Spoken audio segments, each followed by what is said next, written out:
Hello everyone and welcome. In this video I'm going to walk you through how to add status in Line app 2024. When you've opened up the app, next thing you're going to do is up here you have your name, you have the status, click on it.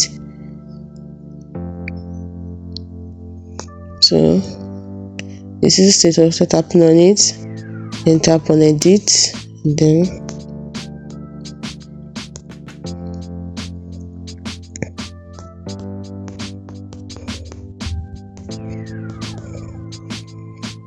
and tap on save.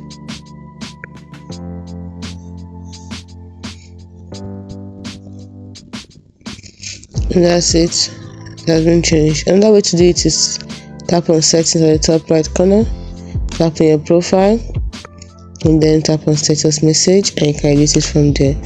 Those are the two ways to add status in Line app. Hope you found this video helpful.